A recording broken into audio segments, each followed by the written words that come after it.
prolonged hostilities at the Winter Trophy races at the Goldfields circuit, situated between Welkom and Oudendaalsrust. As is always the case prior to a major race meeting, there was plenty of action in the pits and a fair bit of controversy going on behind the scenes. Rothman's Audi driver Chris Aberdeen went into the Goldfields event with a narrow 3-point lead over Ben Morgenrood. Another Audi driver, Richard Sorensen, was third, with Sarel van der Merwe next on the list. In the Manufacturers' Championship, Toyota held a convincing lead over Nissan, followed by Audi, VW, Ford and Mazda.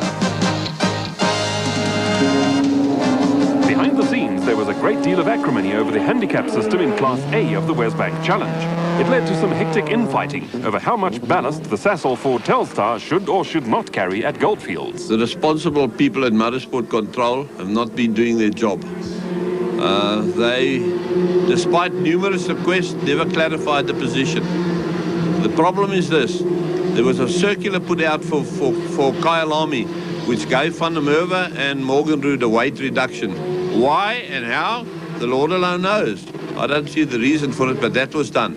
Subsequently, Van der Merwe came here and produced a letter that said the Kyalami weight supplier. But it is a letter addressed to Ford Motor Company. It is not a motorsport circular, and it is not a legal document. Motorsport Control subsequently sent the facts to say that that letter is not a legal document. Last week, Robbie Holder, our crew chief, wrote to Dennis Joubert, who was in charge of the controllers, and asked whether this is the Kyalami weight supply, and he sent the letter back. As usual, Mr. Mariner from Audi came and made a big noise, and he said that it wasn't official because they didn't have the same type of thing. So we're running, according to them, underweight, and according to us, we're running legal. A new bulletin wasn't put out after Kyalami was cancelled, setting weight parameters for Welkom, and the 7 days notice period has passed, and we really don't have a bulletin. And we do have a confusing letter to Ford, so the whole thing's pretty confusing. Ben Morgenrood was more interested in shaking down the Sasol Mazda, which was making its Goldfields debut. We haven't done that much practice yet. It's the first time we've come here. So far, it seems to be quite well suited. We haven't matched the old cars' times yet, but we will by the end of the day, I'm sure. Championship leader Chris Aberdeen and his Rothman's Audi teammate Terry Moss were not all that happy during official practice. Okay, Mike, did you copy that? The Audis were carrying the full quota of extra ballast afforded by the handicap rules, and it reflected in the lap times set up by both Aberdeen and Moss. Well, I think we've started 4 seconds slower than Sarel. Obviously, we're working hard at it. I found another 2 seconds now. And I don't know if we will get to his times. You know, there have been weights removed from his car. They've got a weight break, and we're running a full 120 kilograms penalty. And with the long straights, the weight tells a lot more than it does on the shorter circuits. Clerk of the course, Zach Lombard, ordered that the Sasol Ford Telstar carry an extra 45 kilograms of ballast, much to the annoyance of team manager and driver Sarel van der Merwe. As it turned out, van der Merwe and the Rothmans Audis were upstaged by Ben Morgenrood, who put the Sasol Mazda on pole position. Right, we're on the warm-up lap and already there's drama. Terry Moss has failed to make it onto the circuit. A late mechanical gremlin has forced the Audi to start from the back of the grid, and Moss will have to force his way through the horde of Class B, C and D cars ahead of him. That's going to pose a few problems for Moss, and Ben Morgenrood has set about putting as much distance between himself and the pack as was possible.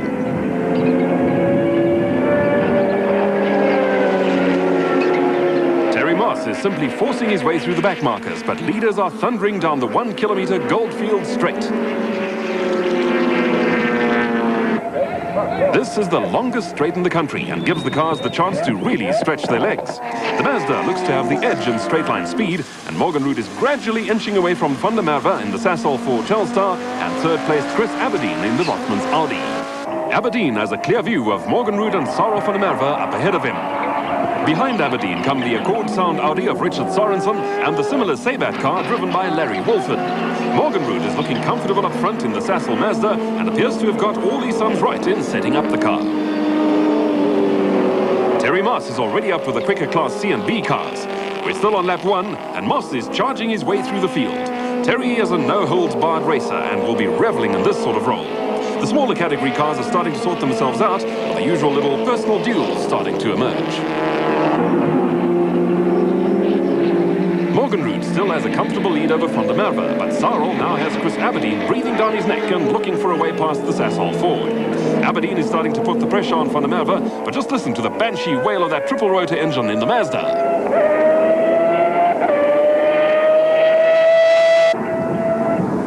Morgenrud leads Sarel van der Merwe. Chris Aberdeen is third, with Richard Sorensen fourth in the Accord Sound Audi. Sorensen is followed by Larry Wolford, and in the background, Terry Moss is closing on the leaders as we ride with Chris Aberdeen in the Rothmans Audi.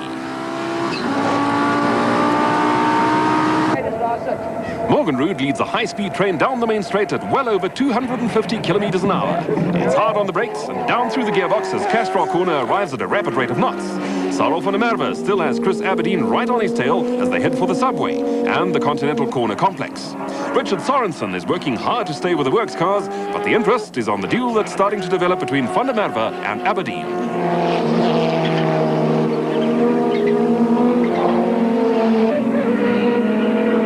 Around Continental Corner, and Aberdeen might try and slip up the inside as they break for the left-handers at Marlem and Wesbank. Aberdeen isn't close enough, and Van der Merwe has all the experience in the world to make it difficult for Aberdeen to find a way around the Ford. We're in the car with Aberdeen, and he's really trying to muscle his way through with the Audi right on Van der Merwe's tail.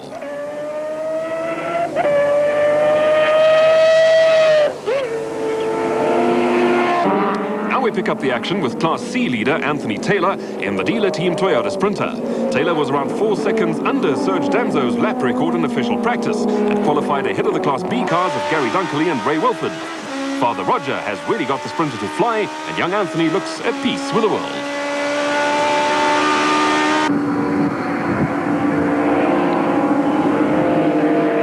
Lap 5 with Taylor chasing the Class B cars of Gary Dunkley and Ray Wilford as we pick up race cam action from the Aberdeen Audi on the main straight. That's Van der Merwe up ahead, and Aberdeen is going around the outside of the Ford at Castrol Corner. Aberdeen is up into second place. And that's Anthony Taylor. That's an engine or an electrical problem, and Taylor is pulling off the circuit. What a blow for the Toyota team, with Taylor a clear leader in Class C. Disappointment for Anthony Taylor, but all looks well with Class B leader Johan Coetzee and the Gearmax Nissan Skyline. Coetzee has a clear lead over Gary Dunkley and Ray Wilford and looks to have another win in the bag. But just look at this as Chris Aberdeen has closed right up on Ben Morgenrud in the Sasol Mazda. We're in the car with Chris Aberdeen, racing driver at work in his office. Aberdeen is right on Ben Morgenrud's tail, and he'll have a go at the Castrol Corner. Aberdeen is trying to go around the outside, but Morgenrud won't have any of that. Morgenrud had the inside line, but he knows now that he has a fight on his hands. It's tense stuff as Aberdeen is shadowing Ben Morgenrud, and there's a puff of smoke from the Sasol Mazda. That could be ominous. Morgenrud may be having tyre problems. Goldfields is notoriously hard on tyres, and Ben Morgenrud may be running into a late race problem. And look who's up there with Chris Aberdeen. It's Terry Moss in the second Audi, who's fought his way from the back of the field.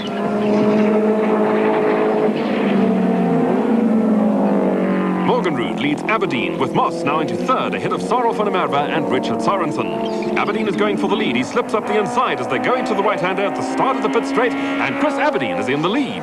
Morgenrud is now second, and Moss third. Chris Aberdeen leads Terry Moss, and team orders are for the drivers to hold station in this sort of situation. Those are the team orders, but there's nothing separating the Audis down the main straight, and Moss is pushing Aberdeen all the way. And Ben Morgenrud has problems. The right rear wheel is locking up, smoke pouring from the back of the car, and it looks as though the tyre is starting to part company with the wheel rim. Back to the leaders at the subway, and Terry Moss is right on Chris Aberdeen's tail as they go into Continental Corner. Let's catch up with the class positions. Don Brains now leads Class C with Anthony Taylor, Pat Duckham, Dave Repsold and George Busaidmet all retiring. Brains has never won a national championship race, and Enrique Schmidt will also finish in the points in the Volkswagen Jetta if he keeps going. Johan Coetzee leads Class B, but there's another turn-up for the books in Class D. Charles Wilkin went out on lap 1, and Dave Runkle is out in front of Sean Blow and Patrick Seddon, and they are having a tremendous scrap.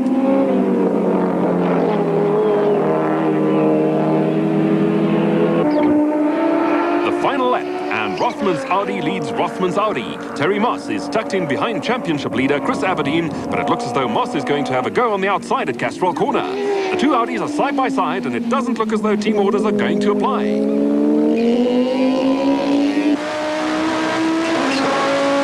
We're in the car with Chris Aberdeen, and Terry Moss is on his inside. Moss is going to squeeze his way through on the inside at the subway. Terry Moss is into the lead as they head into Continental Corner. Now this is interesting. Is Terry Moss going to let Chris Aberdeen back into the lead with a checkered flag in sight?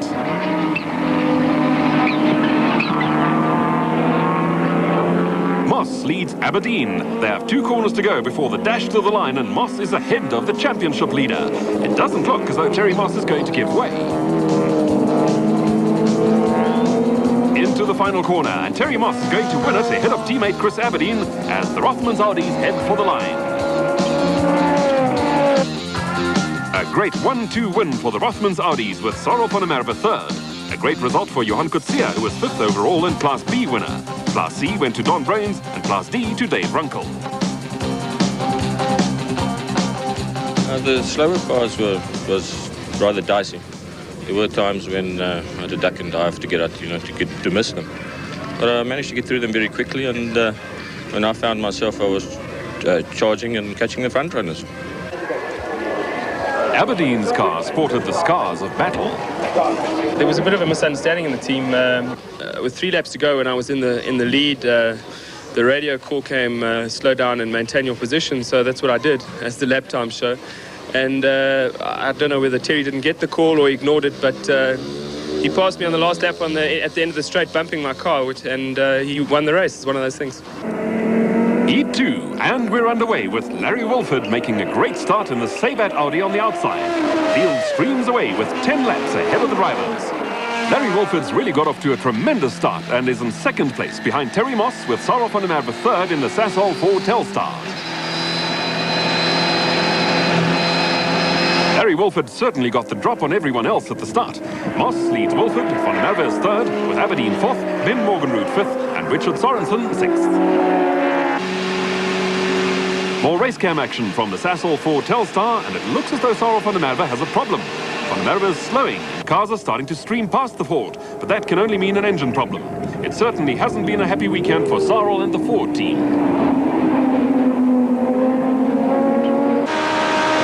Anthony Taylor is back in action after his first heat disappointment. That's good news for the Toyota team, but that's Pat Duckham sneaking through on the inside in the Ford Sierra.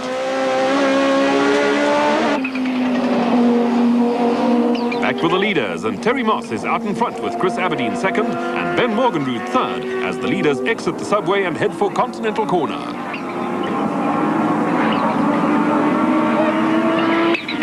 Moss looks determined to run away with this race. Aberdeen is 2nd. Morgenrud must have missed a gear because Larry Wolford is ahead of the Mazda with Ben fighting back on the inside. Morgenrud is back to 3rd. Wolford is 4th and Sorensen 5th as Sarel van der Merwe motors slowly around the circuit, and into the pits goes Sarel. His work for the day is over.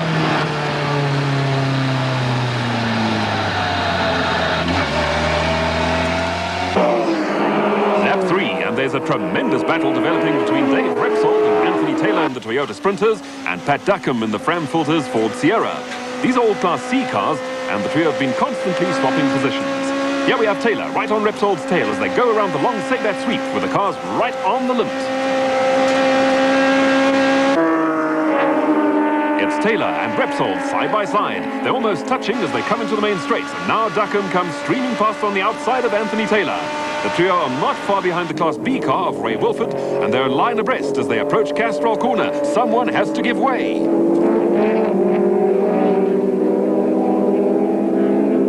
Duckham are side by side as they head for the subway. Now it's 3 abreast with Repsol joining in. This is tremendous stuff. Taylor has muscled his way past Duckham, who now has Repsol leaning on him. Repsol and Duckham are side by side around Continental Corner.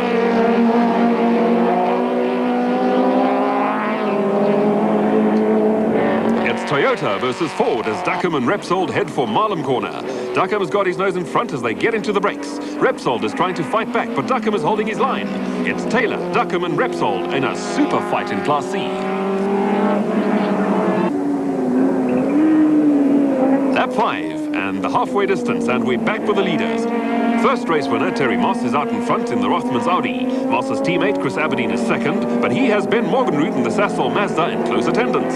Morgenrud has been trying to find a way around the Audi, but Aberdeen isn't having any of it.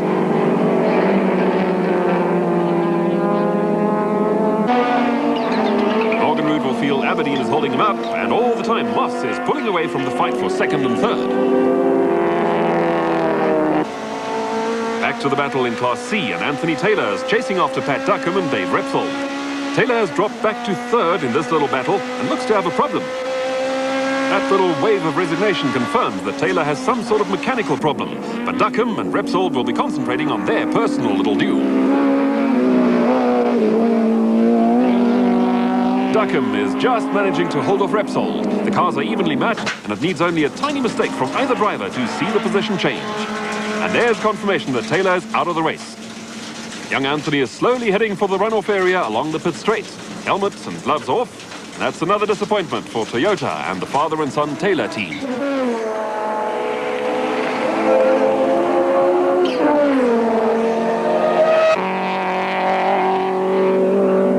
Lap 7, and Terry Moss is still out in front in the Rothmans Audi. Teammate Chris Aberdeen is second, with Ben Morgenroot still in third place in the Sasol Mazda. Morgenroot has fallen a little behind Aberdeen and could be running into tyre problems again. The Goldfields circuit is very hard on tyres, and Audi have a slight advantage in the form of their four-wheel drive system. Morgenroot isn't making any impression of Chris Aberdeen, but has a comfortable cushion over Richard Sorensen in fourth place in the Accord Sound Audi. Larry Wolford has gradually dropped back in the Sebat Audi after his tremendous start. In Class B, Johan Coetzee is again out in front of Gary Dunkley in the Sebat Porsche.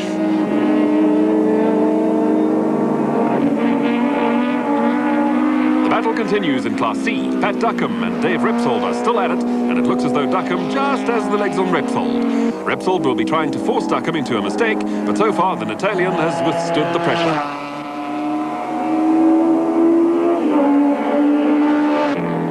With Charles Wilkins sitting this one out with a blown motor, Dave Runkle is again out in front in Class D with a Volkswagen Golf. Runkle is having a few good skirmishes with the slower Class C cars. He'll be happy with the way this one has gone, and Neville Tillman is having a tough time getting past Runkle in the Class C City Golf. Local driver Willie Muller is second in Class D in the Nissan Sentra, and that's a big boost for him. There's still some hectic racing going on out there among the Class D cars, and they'll be enjoying themselves.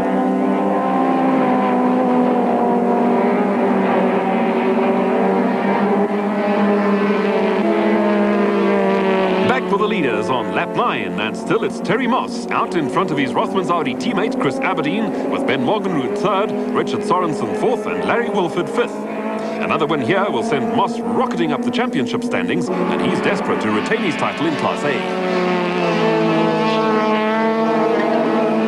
They're in among some slower Class D traffic, and this could pose a problem or two for Moss. As we go in car with Chris Aberdeen, it could give Aberdeen and Morgenroot the opportunity to sneak up on Moss. Moss is still out in front, but Aberdeen and Morgenroot have closed right up on the leading Audi. Traffic is always a problem for the leaders, but it could set up a grandstand finish.